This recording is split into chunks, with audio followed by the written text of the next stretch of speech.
Good morning. My name is Dr. Kulvinder Gill. I'm a Halton and Peel physician and the president and co-founder of Concerned Ontario Doctors. I am here today with my colleagues, Dr. Jody Wong, Dr. Mark D'Souza, Dr. Darren Brown, Dr. Ashvinder Lamba. Thank you for joining us.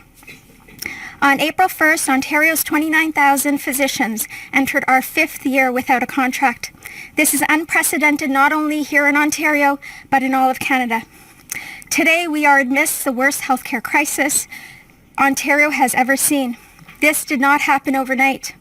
It is the result of years of complete and utter neglect and gross mismanagement of our once precious healthcare system by Premier Kathleen Wynne and the Liberal government. Ontario's doctors have endured and continue to endure 7 consecutive years of deep cuts to the essential frontline patient care that we provide. Just months after winning the last 2014 election, Wynne's government stopped negotiations with Ontario's physicians and instead decided to unilaterally cut physicians' patient services. Since January 2015 alone, this has amounted to more than $4 billion in reckless unilateral cuts to the patient services that Ontario's doctors provide to 14 million Ontarians. These cuts are still ongoing today and are averaging approximately $100 million a month. With sweeping cuts across the board and deletion of entire fee codes in the face of rising inflation and growing overhead expenses, Ontario's physicians have seen a net decrease of 30% in physician compensation since 2012. This ranges from 30% for family physicians to an upwards of a decline of 40 to 60% for specialists. The recently announced federal taxation changes and Wynne's proposed tax changes will only add to this burden and will make it harder for physicians to keep their clinics open. The deep cuts to frontline care have already forced many physicians to retire earlier than planned and even more to close their clinics and leave the province entirely, impacting the direct access and care of over 250,000 patients. There are now 1 million patients in the province without a family doctor, and some specialist wait times have exploded to more than 3 years. Ontario is notable for having fewer doctors and hospital beds per capita compared to all other countries in the world, and Canada consistently ranks last or near the bottom for accessibility to patient care amongst the wealthiest nations. Patients must realize that the only reason wait lists exist is because Wynne's government chooses to ration patient care in order to pay the $1 billion in monthly interest in our province's nearly $350 billion debt, the largest debt of any sub-sovereign jurisdiction in the entire world, accumulated from years of waste, scandal, and mismanagement. However, Wynne's government has continued to find millions and millions of scarce tax dollars to ensure Ontario remains a world leader in healthcare bureaucracy. The wasteful spending in our healthcare system is concentrated amongst the hospital executives and CEOs, the LHINs and the sub-regional LHINs, and its allied bureaucracies. These are the only parts of our healthcare system that have consistently seen increases in funding and growth over the last decade. Ontario's Auditor General reports have consistently damned these LHINs for their wasteful spending and have indicated that they have never shown their worth, despite taking almost $90 million of taxpayer dollars every year. The Auditor General has indicated that the Minister of Health fails to hold these LHINs to account, while the LHINs themselves fail to meet their mandate. The province's fiscal watchdog, the Financial Accountability Officer, recently sounded the alarm, indicating that the frontline funding is grossly inadequate to meet the needs of an aging and growing population. Of course, the Liberal government's solution has been to cut billions of dollars more from the frontline patient care while wasting millions more in the expansion of wasteful healthcare bureaucracy, increasing our 14 LHINs with an additional 90 new sub-regional LHINs, each with their own board, CEO, and staff. Frontline physicians have been voiceless against all of this. Our government has attacked and has vilified frontline physicians, while our legal representative, the Ontario Medical Association, has failed to represent the interests of physicians and has been passive as 5 pieces of detrimental healthcare legislation have passed in just the past 2 years. Shortly, you will hear from my colleagues about the crisis that exists in our healthcare system. You may ask, why this has not made the headlines before, and why our organization is silent today on this unprecedented moment in Canada's healthcare. The OMA's Dues Act was passed by the Ontario government in 1991, making the OMA the only medical association in the entire country with fully mandatory dues with no choice in any of our representation. These rounded dues were meant to be for the sole purpose of OMA being doctors' sole negotiating body. Today, less than 8% of our mandatory $54 million in annual dues to the OMA actually goes towards negotiations, and that's in an actual negotiating year. The rest funds OMA's ever-growing bureaucracy, including its nearly 300 staff. This fosters an environment where the OMA stands to benefit at the expense of frontline doctors and Ontario's patients. This OMA monopoly, without full financial transparency and accountability to Ontario's physicians, has contributed to our healthcare crisis, as OMA has become a tool of this Liberal government. All means to bring full financial transparency through the OMA have been blocked, while physicians have instead been met with bullying and with intimidation. OMA staff and board have gone as far as report their own members to the Regulatory College, thereby threatening physicians' livelihood merely for expressing differing opinions.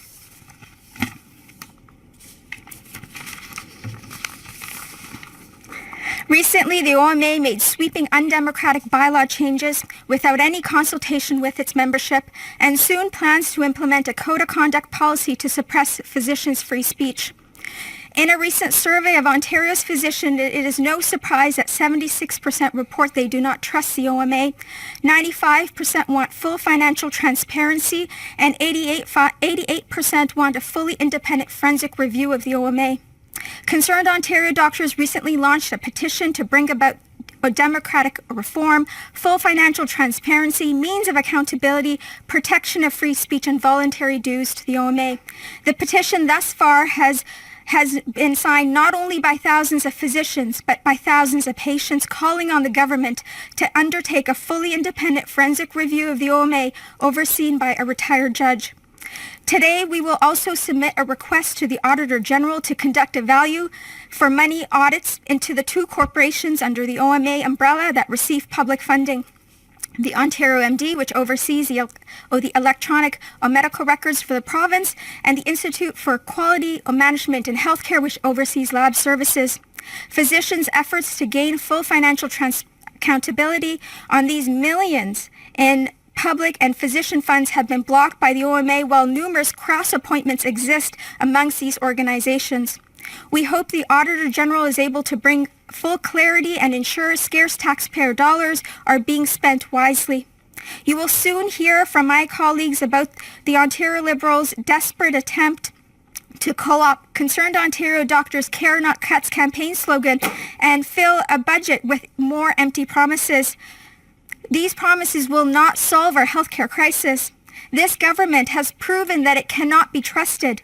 Healthcare is not a political game. Ontario's frontline physicians will not be silenced as the government impacts our patients' lives.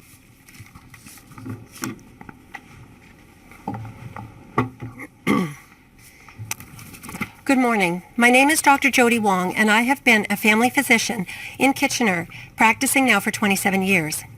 While there has been focus in the media lately on the disastrous situation in hospitals and emergency rooms, I would like to shed some light today on the beating that family medicine has taken under the Wynne Liberals. In the early 2000s, the Liberal government made new models of practice for family doctors, where instead of practicing in a fee-for-service, one-problem-per-visit model, physicians could practice in groups, allowing their patients after-hours access and a nurse to answer questions by phone. These groups are in line with quality comprehensive care models in many countries around the world and have been shown to increase the quality of primary care. Then, after only a few short years, the Liberals backtracked on this plan and put stringent restrictions in place, restricting doctors from entering these groups, despite the majority of family medical residents still being trained under this model. Doctors lost the freedom to choose the model that best suited the needs of their patients. Increasing cuts and clawbacks have left doctors struggling to cover staff salaries, clinic rents, computer systems, and facilities where they care for their patients. Doctors are finding themselves stretched to the limit, and as a result of this, many clinics have closed. Others have had to make cutbacks to staff and facilities while struggling to still provide quality care on a shoestring.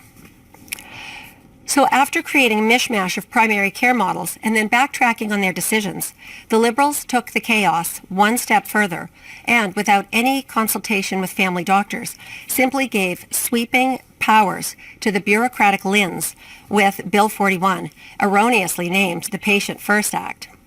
Bill 41 passed in December 2016, despite strong opposition from frontline doctors and nurses, patients, and both opposition parties. This bill gave complete oversight and management of primary care to administrators and was tabled and implemented without any input from the people who actually provide primary care in Ontario, namely the family doctors. In Kitchener, as one example, the LHIN has already taken control of the orthopedic and psychiatry referral process so that patients are no longer free to request a certain doctor, nor can family doctors refer to specialists with whom we have developed a collaborative relationship. This added level of bureaucratic bloat in Ontario's healthcare has not taken a single day off the waiting list for even one of my patients, who now wait 9 months just to have an initial consultation with a hip surgeon and over a year to see a spine surgeon. And if surgery is deemed necessary, they go back on another wait list and then wait another 6 to 9 months for surgery. The wait for my patients to see an allergist or a dermatologist in Kitchener is over 1 year. Rather than using the extra money spent on the LHINs to fund more OR time for underemployed orthopedic surgeons, or allow more family doctors into family health teams or organizations, the government has used the money instead to pay for more layers of bureaucracy. Ontario is now in the laughable state of having more healthcare administrators than it has family doctors. Sadly, the LHINs plan to expand further with the creation of these centralized bureaucratic referrals across all specialties in every corner of our province. We will find that people with absolutely no medical training will be deciding if and when a referral from a family doctor to a specialist is accepted, and they will control the flow of referrals, thereby further rationing patient care and increasing wait times. This will remove all choice from patients to direct their care with the collaboration of their own family doctor. The Liberal government's plan is to control and ration all aspects of patient care through these LHINs. The OMA is supposed to speak for the doctors of Ontario and help us advocate for our patients. However, it recently withdrew its Line in the Sand campaign, which discouraged doctors from engaging with the LHINs, even though Bill 41 has not been retracted. Unfortunately, many OMA physician leaders from Council and the Audit Committee to the Family Medicine Executive and Board have signed up for lucrative contracts with the LHINs as clinical leads within the last year. These and several other conflicts of interest intrinsic to the OMA make the OMA a lame duck, unable to advocate for the interests of frontline doctors and our patients. Ontario has become a deadwater for family physicians. Doctors are not able to practice in the model they wish to provide the type of care that they want to provide for their patients. The LHINs are now trying to dictate the family health team contracts outside of the OMA binding arbitration agreement, and doctors are being bullied to comply. The Liberals have cut 50 spots from family medicine residency programs. And all independent LHIN oversight by the Ontario Ombudsman was removed by Wynne's government and put into the hands of the Ministry of Health. Provincial medical standards are now being dictated by bureaucrats, not doctors. Patients are being cut off from specialists due to their postal codes. Patients in Toronto may have a 3-month wait for a specific specialist, while a Kitchener patient may face a 12-month wait, and patients in the North wait even longer. Ontario has gone from being progressive in its focus on primary care to now being the backwoods of Canada, and more than 1 million of our citizens do not even have a family doctor. As the population of the province continues to grow, and as our population continues to age, this denigration of family medicine will only spell disaster for the future of our province. This week, as already stated by Dr. Gill, we enter our 5th year without a contract. Our last contract, which was ratified in 2012, was not even honored by this government when it ran out of funds, so it unilaterally decided what it wanted to pay us, clawing back over $4 billion from Ontario doctors since 2015. No other profession dependent on the government for its livelihood has been treated this way, from the teachers to the police to the paramedics. Why are Ontario's family doctors being treated with such disdain? How can we hope to build a strong primary care for our future when this government continues to place family doctors and our patients as its lowest priority? Our senior population is projected to grow by more than 68% over the next 20 years. Who will be left to care for Ontarians? Do you trust your life and health in the hands of government bureaucrats? Thank you.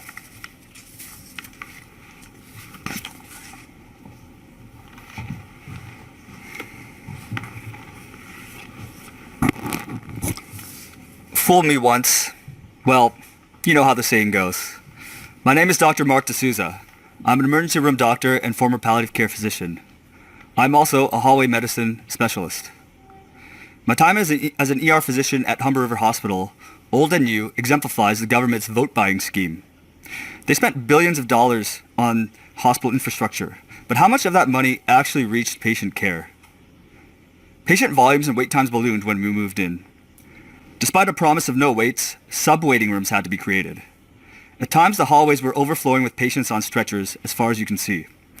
Our poor seniors lie there, waiting, and waiting, under an orange paramedic blanket to keep them warm from the corridor's cool breeze. Having paid taxes for decades, I cannot imagine how cheated they feel. Yet, for example, ER secretary hours were reduced for budgeting reasons. As an example of critical equipment shortages, I once had an elderly lady with severe pneumonia. Her breathing got to the point where she needed a respirator. However, the hospital had run out of those machines. And by the time she got one, her illness had advanced too far, and she died. However, I am sure her family was comforted by knowing how beautiful and state-of-the-art the hospital was. I now work in Orangeville's ER. The state of mental health care there is disastrous. The waitlist to see a psychiatrist in Brampton is at least a year. Orangeville itself does not have one. The only way to see a psychiatrist sooner is if you are actively trying to kill yourself. But even then, our suicidal patients often wait days in our hospital for transfer to Brampton, only to be seen by a psychiatrist, stabilized, then discharged from their already overcapacity units. This cycle repeats itself again when these patients inevitably return to our ER. This plays out across Ontario. In every ER I've worked in, we are vastly understaffed. There aren't nearly enough doctors and nurses. Hallway medicine and overcrowding are a symptom of a larger disease. There aren't enough beds in the hospital or long-term care facilities for patients who don't necessarily need to be there, but also can't go home. Due to cuts to the physician services budget, doctors' community clinics continue to close across the province, so patients have a hard time getting into not only their family doctor, but specialists within a reasonable time. We now have 1 million patients in the province without a family doctor, with many specialists' wait times having skyrocketed to over 3 years. For example, it's 1.5 years to see a joint replacement surgeon just for an assessment, let alone the surgery. Out of desperation, these patients come to the ER. We see more chronic pain in the ER than at a chronic pain clinic. The cure isn't simply to throw more money at a hospital, much of which will be destined for basic structural maintenance, administration, and of course, CEO salaries. The funding must go to the family doctors and specialists in the community to be able to manage and treat patients so that expensive ER visits and lengthy hospital admissions are not required. Research has shown repeatedly that patients with family doctors have far fewer and shorter hospital stays. As for palliative care, the loss of physicians' conscience rights has pushed some doctors like myself out of the field entirely. Ontario is the only jurisdiction in the world where euthanasia is offered, yet physicians are compelled to sign off on the referral. Everywhere else, in every other province, in every other country, patients can access the service directly. I worked with a group of 5 other doctors who provide home visits to patients dying in Scarborough. Their organization is also plagued with so many barriers to care. For example, massive bureaucracy, a Liberal specialty. They also have difficulty accessing PSW and nursing care for their patients. This despite a wait list that consistently gets into the 30s. I fear it's only a matter of time before the Scarborough Home Palliative Care Program folds, and patients will be forced to die in emergency rooms. But with this government, it's always the doctor's fault why patients wait. Never mind 15 years of compounding short-sighted policies. It's like how the Soviet Union had quotas for farmers, gave them terrible tractors, and then punished them when they couldn't meet the quotas. There's more than enough blame to go around, but Premier Wynne is certainly one of the 4 horsemen for this crisis. That the Premier was showing off Ontario's healthcare system to American Senator Bernie Sanders is an insult to every frontline healthcare worker and every patient that is waited. Her promise of billions of dollars in free care is more than lipstick on a pig. It's waving the magic wand and trying to fool people into votes. Similarly, their 2014 healthcare election platform was filled with empty promises, and instead of following through on the supposed millions to family doctors, healthcare, and hospitals, Wynne's government started cutting billions just 6 months after being elected. They now generously use this bad 4-letter word that starts with F. Free. Enough of this endless diet of rights and lies. How about the government tell the truth and take some responsibility for their own mess? Don't be naive, Ontario. Fool us twice, shame on us.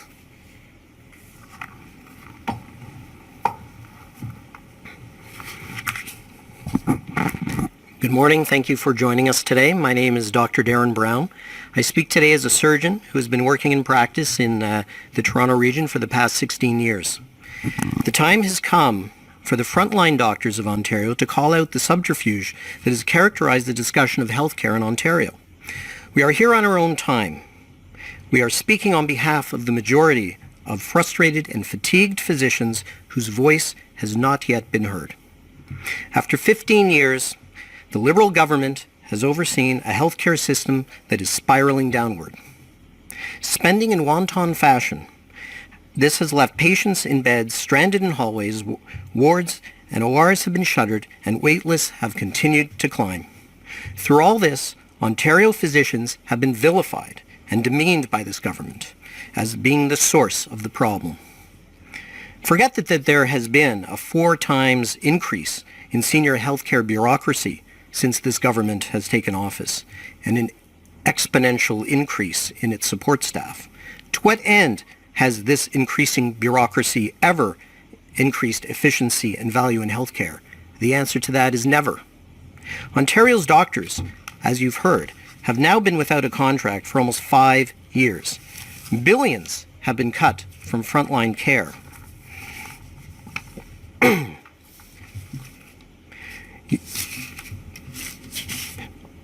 Ontario's doctors come to you today to remind you of the facts.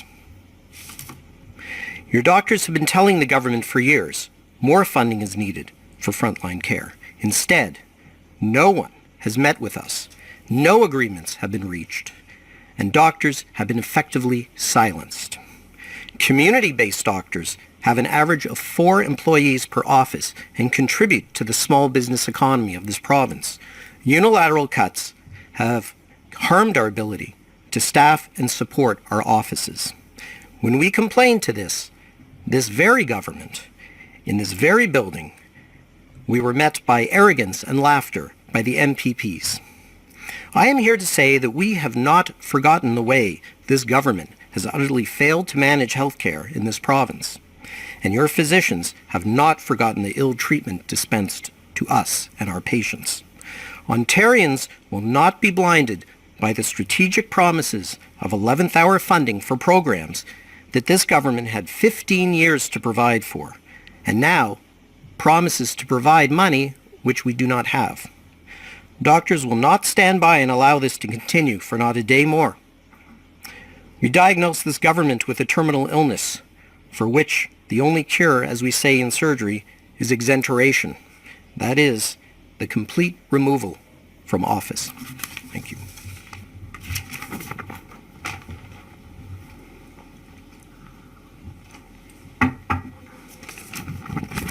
Good morning. My name is Dr. Ashvinder Lamba.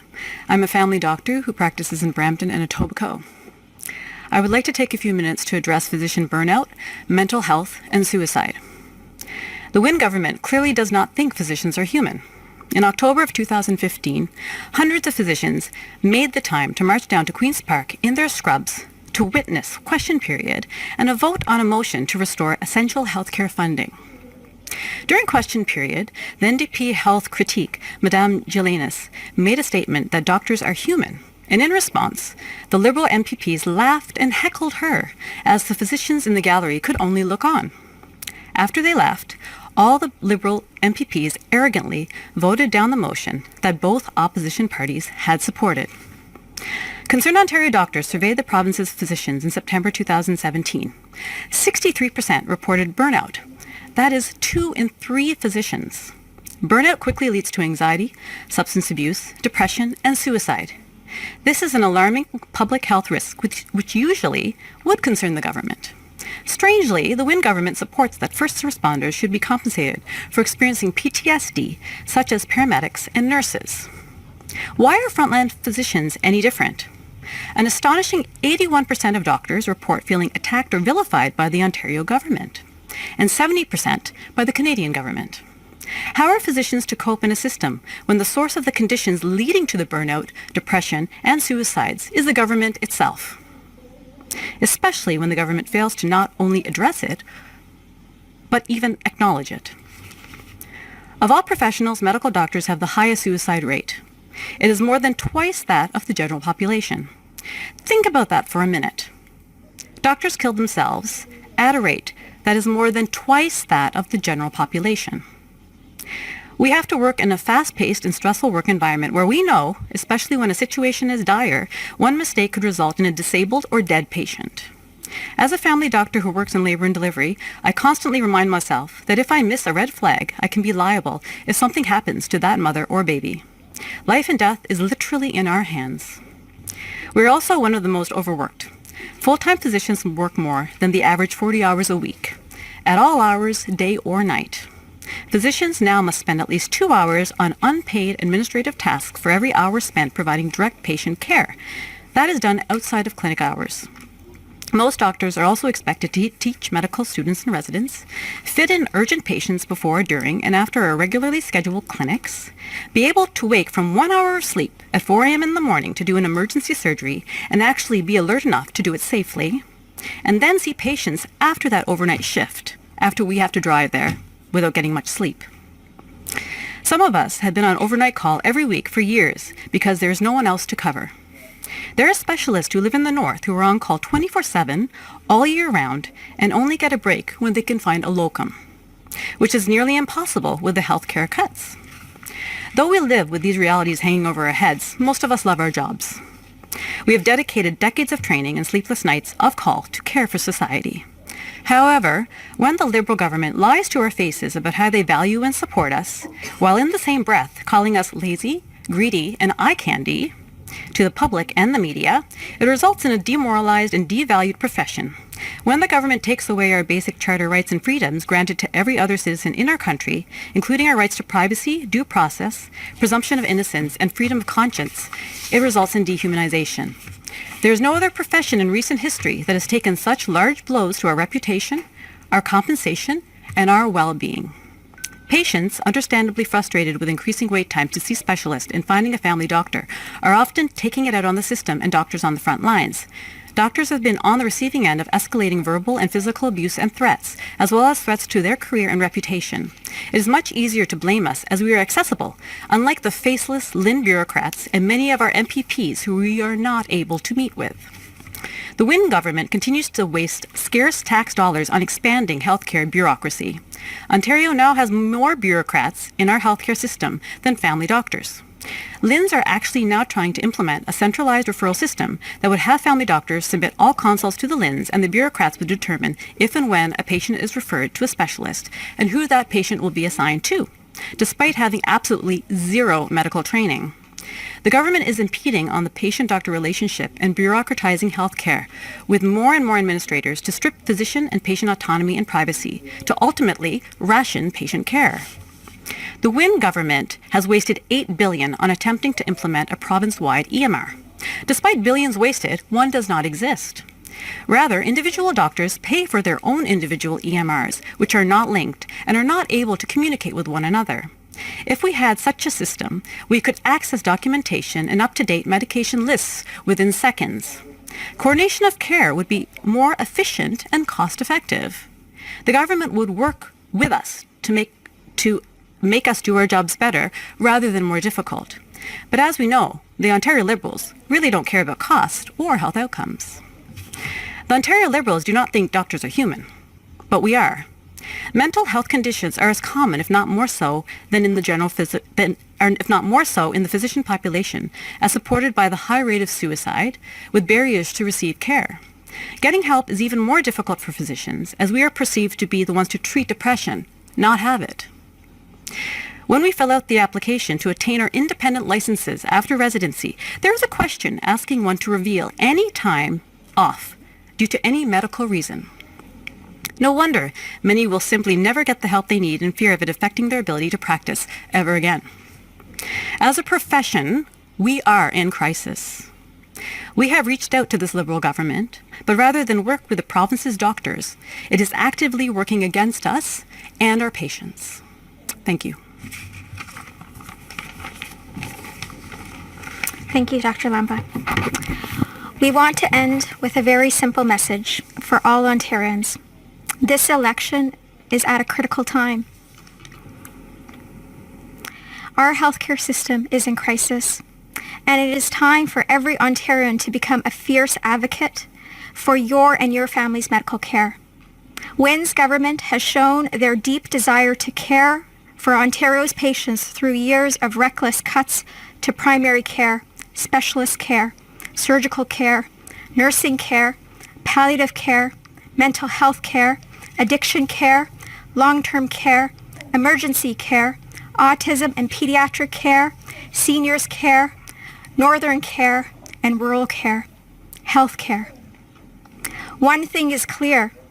The Ontario Liberals have proven they are not fit to govern and must be voted out on June 7th. There is no easy fix to our current healthcare crisis. It will be hard to pare down the bloated bureaucracy and to redirect funding to where it belongs, frontline patient care.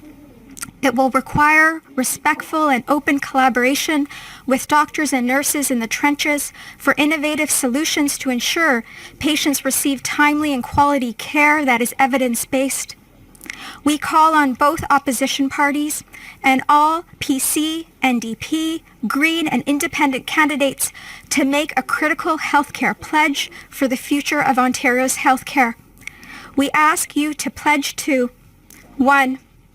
Reduce bureaucracy in the management of healthcare to truly put patients first by creating a lean and efficient management system with oversight from both the Ontario Ombudsman and the Auditor General. 2. Create a healthcare task force of practicing frontline physicians who have active practices in the community and have an intimate knowledge of the problems in the system to provide tangible solutions to our healthcare crisis with a long-term vision to create a sustainable healthcare system with accessible, quality patient care. 3. Restore trust and respect between the province and its physicians while ensuring the protection of physicians' free speech. 4. Address the physician burnout and suicide epidemic. And lastly, undertake a fully independent forensic review of the OMA overseen by a retired judge of the Ontario Court of Appeal or the Ontario Superior Court of Justice.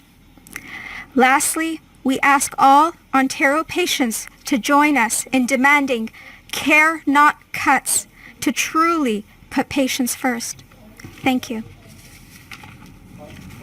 We'd be happy to take any questions. Have you had any discussions yet with the PCs or the NDP about this? We have had discussions previously. We haven't had any discussions about the recently launched healthcare pledge. I guess any discussions with the PCs since Doug Ford became the leader? We've had discussions with the health critics since, yes. Yeah. Will you be, I guess, making an endorsement when all of that becomes clear? What we are asking is for all candidates to actually commit to the healthcare pledge, and we're asking for Ontarians to make a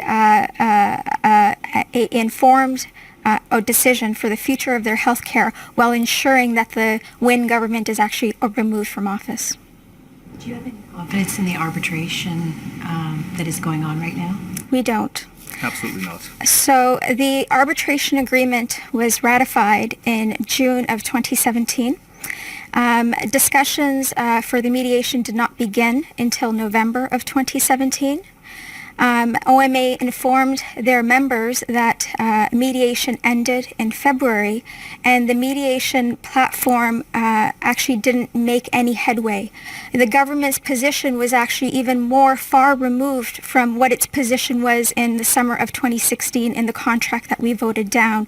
The Wynne's government is still continuing to refuse to fund the increased growth in our healthcare system from a growing and an aging population. They are barely even meeting inflation. So now it's scheduled to go to arbitration. However, what concerns us is that there has been a huge gap since the mediation ended in February, and the first meeting for arbitration is not until 1 week before the election, with 90% of the arbitration meetings happening after the election date. This is similar to the situation we found ourselves in back in 2014, where Wynne's government kept coming to the table in bad faith leading up to the election, continued doing so after the election until they met their time criteria, and then simply left the table. And then they started implementing unilateral cuts. What other profession has ever been subjected to unilateral cuts where they don't know where the cuts are going to happen, and there's no evidence based on any of these cuts? They're just arbitrarily happening.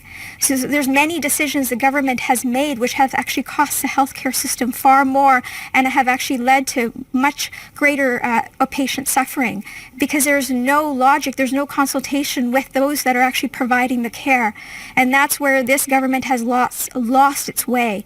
And we need a new government that's willing to actually collaborate with the frontline doctors and nurses and healthcare providers to actually address our healthcare crisis, because we're at a critical point right now. When you talk about reducing bureaucracy, do you mean getting rid of the LHINs altogether? Absolutely. What does that look like? Initially, when the LHINs had started, it had started more as a grassroots endeavor where it was meant to be a platform through which to gain local voices so that the local communities could have say in their healthcare system. Now it's doing the exact opposite, where command and control is coming from the ministry, and the LHINs are simply being used as a means of further control over the local healthcare system.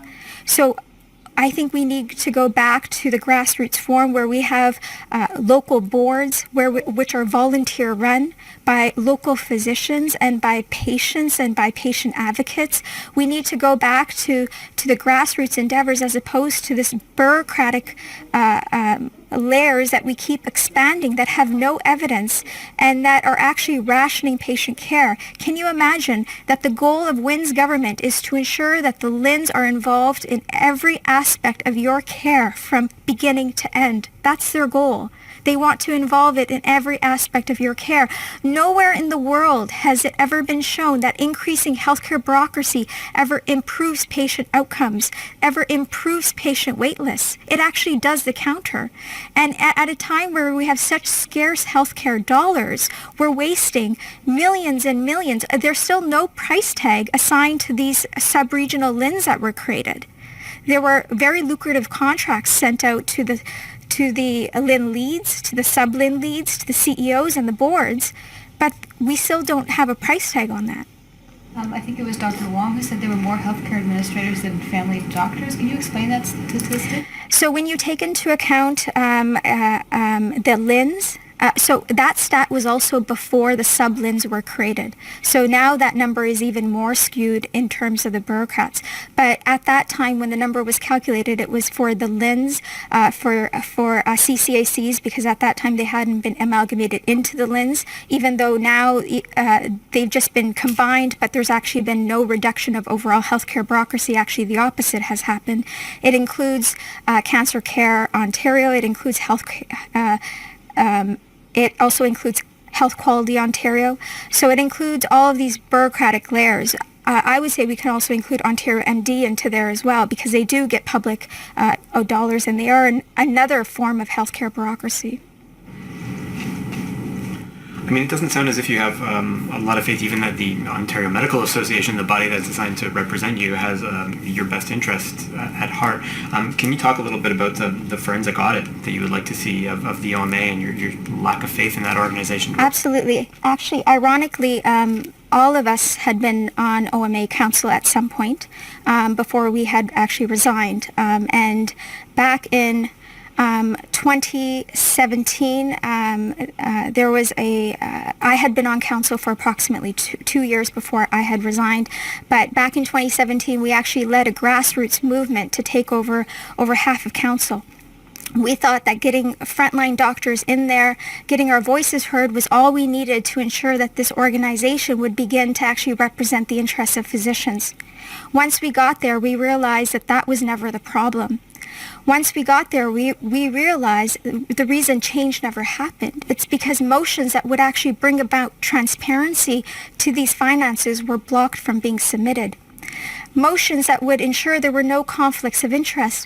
Can you believe that there was a motion in 2016 put forward for all council members to have mandatory declaration of all potential conflicts of interest declared to Ontario's doctors at the time of election, and that was called out of order. When it was resubmitted to have that as a voluntary submission for potential conflicts of interest, that was also called out of order. It is no surprise then that in 2017 we saw physician leaders within the OMA, ranging from the family medicine executive to the board to the very chair of our audit committee at the OMA, to council members, have signed on for lucrative contracts within these sub-LINs. How is that not a conflict of interest? When their paycheck is coming from Wynne's government, how can they, in the sincerest of their hearts, be advocating for frontline doctors and for the interests of patients? Those are significant conflicts of interest, and that's just at the surface. There has been movement from government officials into the OMA to out of the OMA. There are many relationships exist there that shouldn't exist. There's a profound lack of financial transparency as to where our $54 million in mandatory dues go.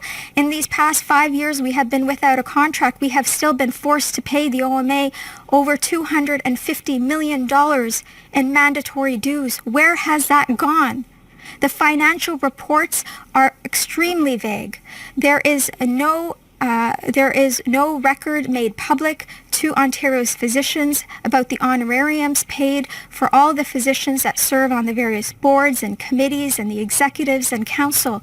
That, as if for a mandatory organization, that should be transparent.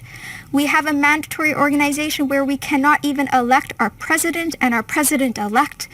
They can only come from the existing board or council, and previously they used to be essentially appointed by the board. Now the election happens from council. As a optics measure, OMA is trying to fool doctors into having a non-binding referendum for a president-elect at the present time, and it's not an open nomination. So the person nominated has to be approved by the board itself. Previously, we used to have an open democratic process in terms of our elections. So when we had frontline physicians go into the OMA, it was open democratic process. There were sweeping bylaw changes that happened in November of 2017 at the OMA without any consultation with physicians. Now there is no longer an open nomination process for the 25-member board. Now, those members have to be vetted and nominated solely by the OMA CEO or the board. That ensures that those that are there will toe the line. It has taken out open nomination. It still does not allow for the president and the president-elect to have an open nomination or to be even elected by its membership. In OMA's entire history, nearly 150 years that it has existed, there has never been open nomination and election of OMA president and president-elect. That makes no sense. What has been most frustrating, and which actually, along with the financial transparency issues that arose, why many of us had actually resigned, was when we saw that OMA board members and staff were starting to report their own members to the College of Physicians and Surgeons merely for expressing differing opinions, and thus putting those physicians' very livelihoods at risk simply for advocating for the interests of fellow physicians and patients. That is wrong. That is wrong. Now, it was leaked in December of 2017 that the OMA board had planned to implement a code of conduct policy whereby stripping frontline physicians and all Ontario doctors of their free speech. Once this was leaked to us and we made it public and we had launched the petition, it was supposed to pass in January. It still hasn't passed, but the rumor is that it's supposed to pass in May. And if the board makes that decision to pass that, they will be stripping Ontario's doctors of their ability to speak freely. Every patient should be concerned. Presently, we have an association, which is a legal body for all Ontario doctors, which is currently not advocating for frontline physicians effectively, despite being without a contract for 5 years, and now is taking more and more measures to ensure that we have an undemocratic organization and the inability to speak freely. Thank you so much.